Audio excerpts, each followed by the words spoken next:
This is a speaking test of the International English Language Testing System. Your examiner is Mr. Razam and candidate is Mr. Irfan. Candidate number is 23500. In the first part of the test, I'm going to ask you some questions. Are you ready? Yes, sir, I'm ready. What's your full name? My full name is Irfanuddin Ahmed. How may I call you?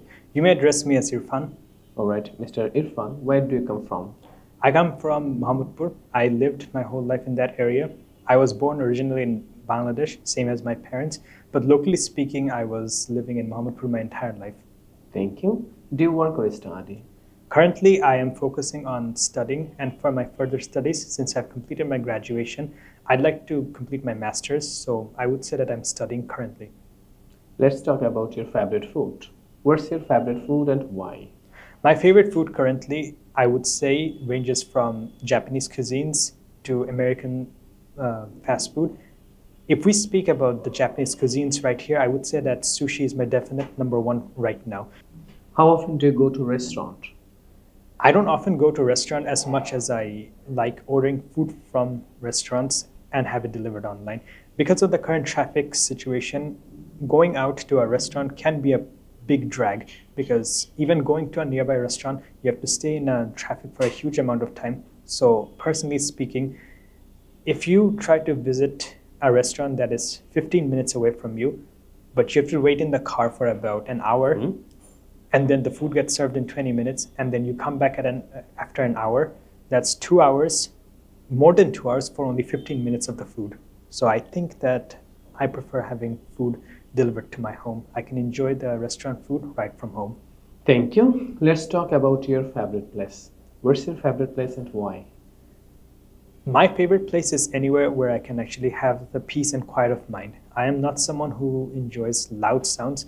I feel like I have sound sensitivity to some reason, so certain loud sounds can be a big distraction for me. Anywhere that is quiet and mute mostly is preferably my favorite. It doesn't have to be completely quiet. I prefer a calm ambience more than anything else. Okay. Do you love to traveling alone or with your family? Personally speaking, I enjoy traveling with my family because they understand my need, and if they know what I need and if they know what I want, they can understand and they would know what to pack in my bag before anything. I may forget something, but if they remember what I need, like for example, my headsets or my phone chargers or anything, they can pack it for me before I forget, or in case I forget. Thank you. That is the end of the speaking part 1. Now we'll go for part 2. In part 2, you'll get a Q-card topic and you will get 1 minute to take preparation. Do I make you understand? Yes, sir. Thank you. Here is your Q-card questions and you can take preparation. Here is the pen. Yeah. Your time is start now. Time's up. Your Q-card topic is describe a place you have visited that you would like to go back. Please say. Your time is start now. A place that I've actually visited in recent times, even though it has been over 10 years, it's a Newmarket area in Kolkata. It is actually located in India, and I visited there for, well, it has been 10 years, so I don't exactly remember what was the reason for my visit there. It could have been medical, it could have been a tourist visa, I don't exactly remember that. But it was a memorable place because we have a Newmarket in Bangladesh as well, but I didn't know that Kolkata also had a Newmarket area. So it was fascinating to learn about it.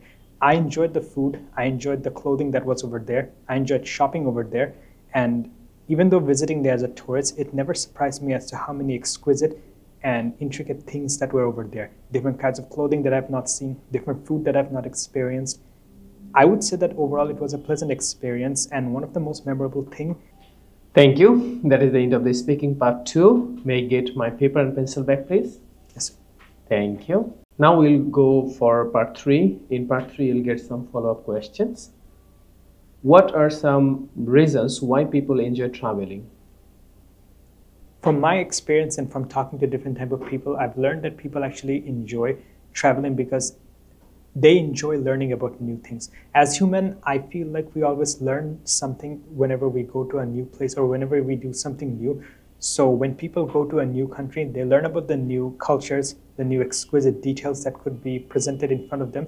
And some people love seeking knowledge of different places. I personally would also love to go to a different place. I was hoping that I would go to Japan one day and learn about their cultures and their food and everything. So from my understanding and from talking to people around me, the need to learn is what drives them to travel and to enjoy themselves outside. Thank you. What are the benefits of traveling to different countries? What I've learned in my time is that people love to learn the new cultures around them, the new people and the new behavior. Like how we react when someone does something in our country may not be the same thing as what other people react somewhere else.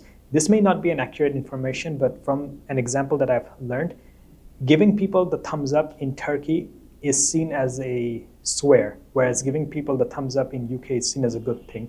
So my information may not be correct, but I've learned about that somewhere. I feel like the knowledge is what people seek towards going outside. Thank you. How has tourism impacted the environment? Tourism can both affect the environment in a positive and negative way. One way to look at it is that tourism can actually increase the GDP of a country.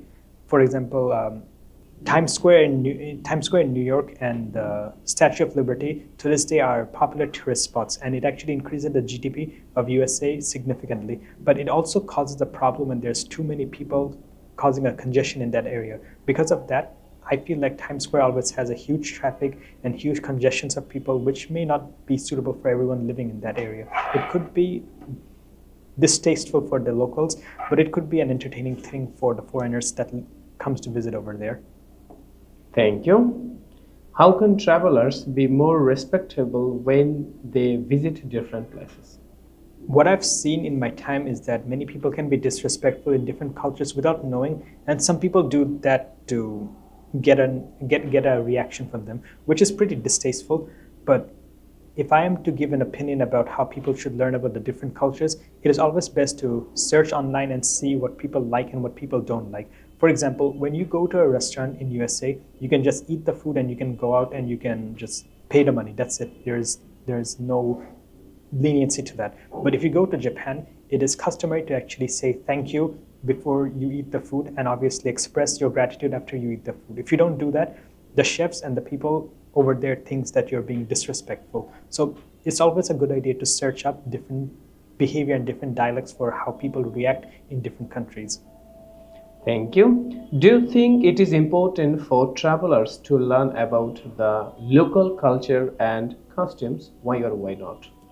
It is always preferable to actually learn the local culture. You can always learn something new when you're outside, and you can always learn some new tricks and some new delightful things that you may not have known. But other than that, I feel like it would actually be respectful to the local people when you visit somewhere to know what they like and what they don't like how to speak to someone, how to address someone. A good example could be that in USA, you can actually call someone by their name. You can actually just call them Mr. whatever their name is. But in Japan and Korea, you can't exactly do that. In Japan, if you address an older person, you have to address them properly. Same for Korea. And I feel like it is important to actually learn the local cultures before traveling somewhere. Thank you. That is the end of the speaking test. Thank you so much for joining in the practical speaking test. Yes. Thank you so much.